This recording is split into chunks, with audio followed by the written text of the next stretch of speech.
Pode começar? Empolgado pela sabedoria daquelas considerações, Zebedeu perguntou: Senhor, então o evangelho não será bom para todos? Em verdade, replicou o mestre, a mensagem nova é excelente para todos. Contudo, nem todos os homens são bons e justos para com ela. É por isso que o evangelho traz consigo o fermento da renovação. E é ainda por isso que deixarei o júbilo e a energia como se as melhores armas aos meus discípulos, exterminando o mal e cultivando o bem. A terra será para nós um campo de batalha. Se um companheiro cair na luta, foi o mal que tombou. Nunca o irmão que para nós outros está sempre. Me perdi, desculpa. Se um companheiro cair na luta, foi o mal que tombou. Nunca o irmão que para nós outros estará sempre de pé. Não repousaremos até ao dia da vitória final. Não nos deteremos numa falsa contemplação de Deus, à margem do caminho, porque o Pai nos falará através de todas as criaturas trazidas à boa estrada. Estaremos juntos na tempestade, porque aí a sua voz se manifesta com mais retumbância. Alegrar-nos-emos nos instantes transitórios da dor e da derrota, porque aí o seu coração amoroso nos dirá: Vem, filho meu, estou nos teus sofrimentos com a tua luz dos meus ensinos. Combateremos os deuses dos triunfos fáceis, porque saberemos que a obra do mundo pertence a Deus. Compreendendo que a sua sabedoria nos convoca para contemplá-la, edificando o reino das venturas sem fim no íntimo dos corações. Jesus guardou silêncio por instantes. João e Tiago se lhe aproximaram, magnetizados pelo seu olhar energético e carinhoso. Zebedeu, como se não pudesse resistir às próprias emotividades, fechou os olhos e com o peito oprimido de júbilo, diante de si, num, num vasto fruto espiritual, via o reino de Jesus desdobrar-se para o infinito. Parecia ouvir a voz de Abraão e o eco grandioso de sua posteridade numerosa. Todos abençoavam o Mestre num hino glorificador. Até ali, seu velho coração conhecera a legítima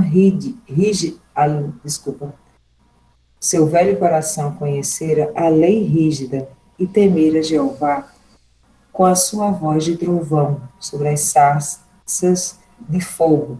Jesus lhe revelara o Pai carinhoso e o amigo de seus filhos, que acolhe os velhos, os humildes, os derrotados da sorte, com uma expressão de bondade sempre nova. O velho pescador de Cafarnaum soltou as lágrimas que lhe rebentavam do peito e ajoelhou-se. Adiantando-se-lhe, Jesus exclamou: Levanta-te, Zebedeu. Os filhos de Deus vivem de pé para um bom combate.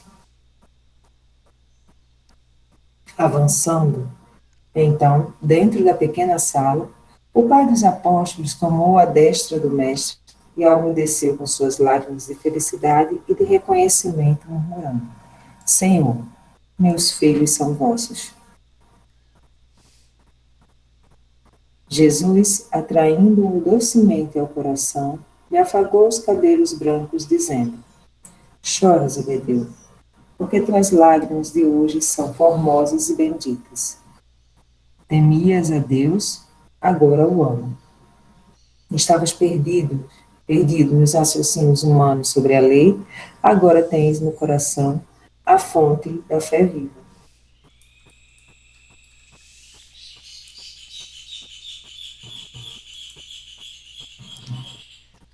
Essa. Ah, Opa, terminou esse capítulo. Vou só fazer um comentário. Essa mensagem foi muito bacana porque basicamente é uma mensagem sobre os pais, né? Sobre o, essa esse trabalho que o pai ele tem de preparar e que depois os filhos vão seguir os seus caminhos, né? Porque no começo começa o Zebedeu pedindo para que, né, Jesus ele colocasse, né, os seus filhos no trono, que pudesse governar. Então, ou seja, ele tinha uma determinada ideia. E a vida acabou que foi, no caso ali Jesus, foi não só mostrando, né, que eles vão ter um determinado caminho, que vai ser um caminho que é um caminho próprio deles, que vai ser um caminho de dor, né, de muito trabalho, mas ao mesmo tempo de muita luz, que teórica que mais ou menos era diferente do que os pais acreditavam. E que no fim ele percebe e fala assim, né, ó, Senhor, os meus filhos são vossos, né? Os meus filhos são vossos. Então, no sentido de que ele fala assim, ó, né, então eles têm aí uma livre trajetória para seguir. Então foi assim que eu entendi mais ou menos essa mensagem, sabe, que a gente leu.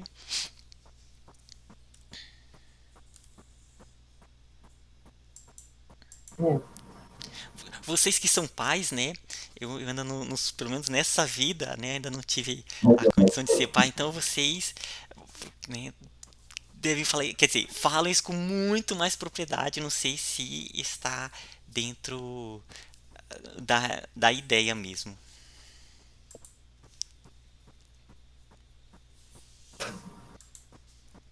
Para mim é muito atual no meu contexto. Inclusive, on, sexta-feira eu levei minha filha para as coisas dela, né? Para casa do noivo. E aí, assim, mexe demais. E muito pensativa, reflexiva sobre as questões dela, né? Porque ela assume uma casa que, na verdade, não era dela. É a casa onde o noivo e a família moraram sempre. E ainda não tem a cara dela, não é o jeito dela. É uma casa desconfortável demais. E, ai meu Deus, é tanta preocupação que eu não sei como é que cabe dentro de mim. Mas, ao mesmo tempo, essa semana, acho que foi na quinta-feira, eu acordei umas 5 horas da manhã, muito emocionada, né, pelo fato dela ir, e chorando, e chegou a ser até, não sei se um lamento, mas bem próximo ao lamento. E aí eu fui deixando as lágrimas caírem, ocupando também um outro movimento, sabe? Deixando ser ocupada por um outro movimento. Aí criei uma cartinha de um baralho, de um oráculo chamado Oráculo da Iluminação. Aí a cartinha que saiu foi a cartinha da aceitação. E eu achei muito incrível, né? Porque em meio a tantas tensões e dúvidas e preocupações, de dar espaço para o lugar da confiança. Não é um lugar tão simples assim de ser construído, né? Porque, materialmente falando, existem limitações da parte do casal. Não só isso, a questão da própria maturidade, principalmente da parte dele, né? E, e aí a cartinha da aceitação falando da essência, né? Da nossa essência humana, falando na confiança, falando em coisas tão incríveis e tão importantes para aquele momento que foi um bálsamo. Então, essa é um pouco da minha experiência. Não tem dia que eu não acorde pensando, e agora, meu Deus, como é que faz para aquilo ali ser mais da minha filha e dele? Como fazer essa transição? Como é que eu posso ajudar sem ser invasiva? Ou então, assim, não preciso ajudar. Se precisar, eles me chamam. Então, são muitas inquietações mesmo, sabe? Muitas mesmo. É, É isso. o teu. Tu vai falar? não, meu microfone não está conseguindo fechar. Eu vou tentar. O, assim, o teu suas narrativas é uma analogia muito grande com tudo que a gente viu no texto. Eu não consigo te ouvir bem, Silvio, tá um eco. Desliga o seu microfone, aí a sua voz é captada pelo meu. O meu não estou conseguindo desligar, só se você... Está ouvindo agora? Sani, eu acho que talvez, se você sair e voltar, talvez eu acho ele. que eu Acho que vou deu um fazer isso. bugzinho. Vou fazer isso agora. É porque o computador da Sani congelou ali o microfone e estava dando um eco aqui em casa. É um Vai estar bugzinho. falando. Opa, diga, Silvio. Diga. Não, não, era só isso. A narrativa da Andréia assim, tem uma analogia muito forte com tudo que foi lido.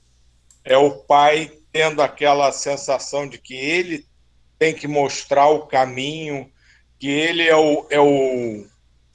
o provedor, né, do futuro do filho, né, e não é bem assim. Né, ele tem uma importância, né, os pais têm uma importância, mas não são os pais que determinam nem o caminhar e muito menos o futuro dos seus filhos. É uma caminhada própria, que eles vão descobrir com seus tropeços, com as suas vitórias, com as suas derrotas, com o cair e levantar. E aos poucos os pais, quando eu digo, eu me incluo também, tá? Vão aprendendo, como Zebedeu, chegando no final ele entende. Pô, eu tinha uma ideia totalmente errada e agora eu estou clareando minha mente. Meus filhos são vossos, né? Como na verdade todos nós somos vossos, né? Somos de Deus. E cada um vai trilhando a sua caminhada, o seu aprendizado, a sua evolução no seu passo. E um pode tentar auxiliar, ser um apoio na caminhada do outro. Mas a gente não consegue interferir ao ponto de realmente livrá-los das decepções, das quedas, que são conquistas individuais. Então, essa é uma grande dificuldade dos pais, acharem que tem que ter a obrigação de prover absolutamente tudo para os filhos, principalmente no que se relaciona aos sentimentos e às conquistas. E é muito difícil e duro quando nós, pais, começamos a compreender que nós não temos nem esse poder e nem a menor condição de fazer isso. Porque nós ainda somos cegos guiando cegos. A gente não pode ensinar o que a gente ainda está aprendendo.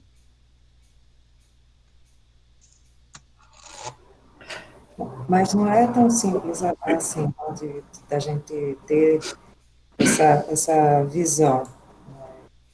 Bem difícil, porque e quando você... Acho que talvez as mães ainda sejam mais... sofram mais com esse processo, né? Esse processo, eu vejo às vezes que eu estou muito aflita com determinada coisa, e aí Didi chega, não, calma, é o processo deles. Talvez esteja morrendo por dentro, mas para me dar esse conforto, fala isso. Mas é um processo difícil. Mas, André, assim, com relação a sua filha, né, no caso, a minha filha foi morar fora muito cedo, muito jovem. Ela é muito jovem ainda, né, mas foi morar muito cedo, fora do Brasil, fora do país. E ela sempre foi eu sou muito tranquila, muito calma, ela sempre foi muito agitada, sempre gostou muito de sair, gostava muito de... E eu não moro numa cidade muito fácil, né? Porque a gente mora numa cidade muito... Vocês veem nos jornais que não é uma cidade tranquila. Enfim. E hoje, quando eu converso com ela disse, mãe... Bom, eu digo assim, você tem o trabalho, hein? Se você vai ter uma filha tranquila se puxar a mim, mas se puxar você não vai ser tão tranquilinha, não. Ela é, mãe, às vezes eu fico vendo, eu disse, eram as orações minhas, de sua avó, que faziam guiar você o tempo todo, porque Pois é, eu fico às vezes lembrando de coisas que eu fiz aí no Rio de Janeiro que eram muito perigosas, né? Mas o que a gente pode fazer, a gente tenta guiar um pouquinho diante da nossa cegueira, né? A cegueira do outro, e orar e vigiar, é isso. Porque entregar mesmo na mão da espiritualidade maior, porque tem coisas que eles só vão aprender com o tempo mesmo, e com a maturidade, né? Porque não é tão simples. E às vezes, Você usou uma palavra aí, morrendo por dentro. É isso, muitas vezes eu me sinto assim, morrendo por dentro. Gente, não é fácil, não. aham, Oxe, não é fácil, não. e quando você pensa, pode falar. Não, essa coisa, a Sânia colocou uma coisa que realmente é uma realidade que a gente vive. As mães sofrem muito mais pelos filhos do que os pais. Isso é um fato.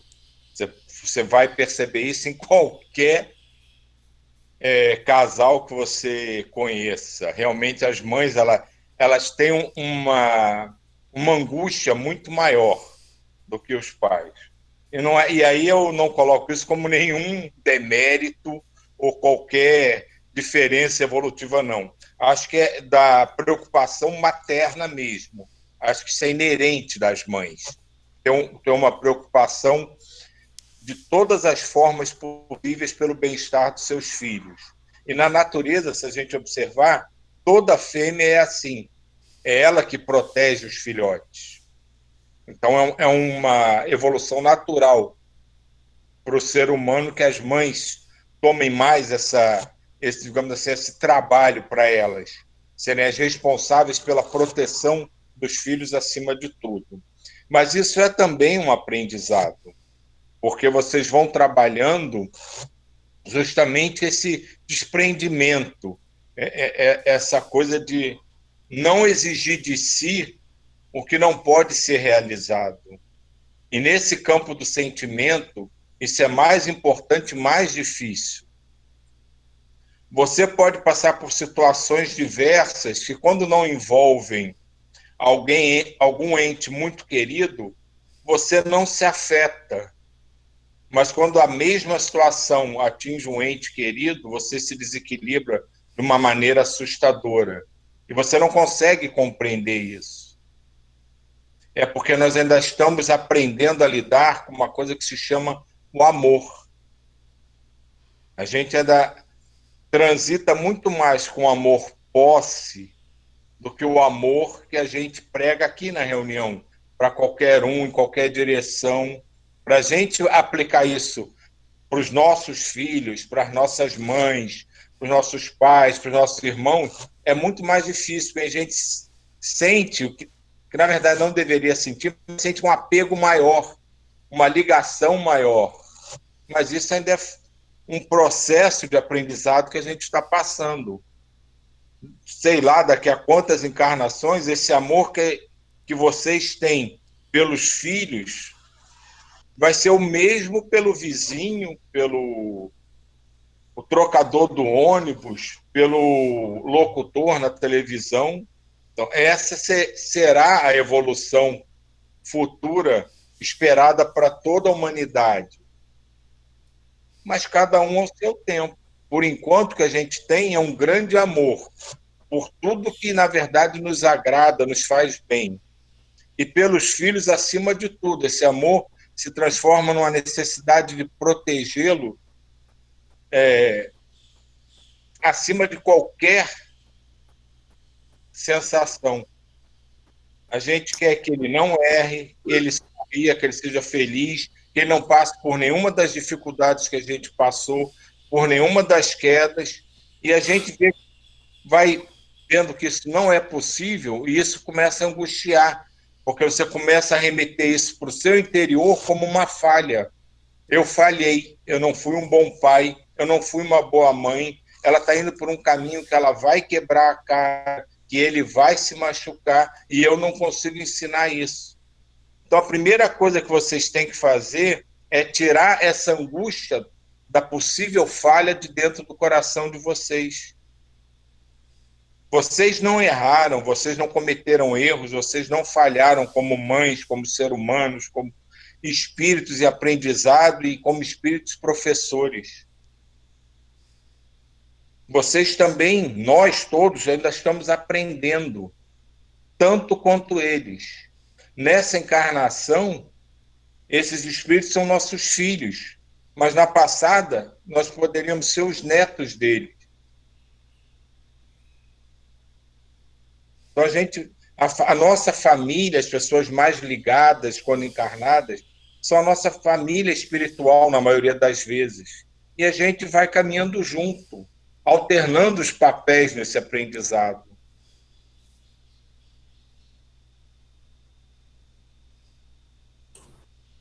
Eu tô com as meninas, viu? Eu ainda sinto muita dificuldade nisso. Tudo que você falou, Silvio, para mim, eu ainda sinto muita dificuldade. O meu tem 14 anos, né? Meu único filho. Ainda tem isso ainda. Então, eu sinto dificuldade eu sempre fui uma pessoa muito comunicativa, muito alegre, sempre tive muitos amigos. E essa fase que ele tá sem amigos. A pandemia também contribuiu para isso.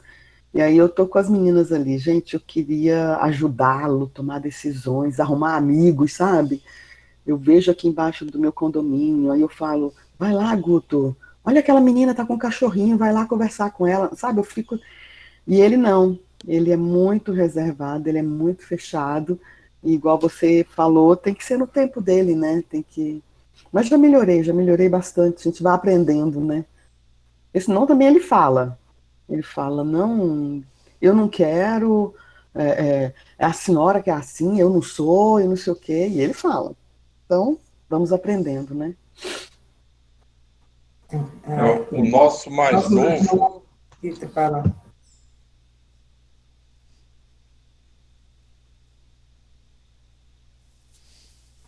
O nosso mais novo é muito reservado também, muito. E, assim, é uma fonte constante de minhas preocupações, assim, também. Mas ele tem um grupo aqui, né, que ele foi, aos poucos, ele é novinho, feito o seu, ele tem 16 anos. E foi fazendo amigos e tal, da escola, aí tem um grupinho. E agora ele tá no intercâmbio. E aí é outra fonte da minha preocupação, né? Porque nos primeiros dias eu fiquei, assim, enlouquecida praticamente, porque eu dizia como é que ele vai arrumar amigo lá, como é que vai fazer isso, vai fazer aquilo, blá, blá, blá, blá, blá, blá. E aí o meu filho do meio fazia assim, mãe, se ele precisar, ele vai se virar. A necessidade vai fazer com que ele se vire, não precisa você ficar preocupada desse jeito. E assim está sendo. Ele está tendo que fazer tudo, está tendo que correr atrás de tudo, porque ele está numa casa de uma família lá, a família dá um suporte, mas se vira. Tem que fazer isso? É tal lugar, ou então você entra na internet e procura isso. Eles só dão umas dicas assim muito pequenas, e ele que se vire para ir atrás. Você tem que tomar a vacina. Então você entra em tal site, tenta fazer a marcação e vai atrás.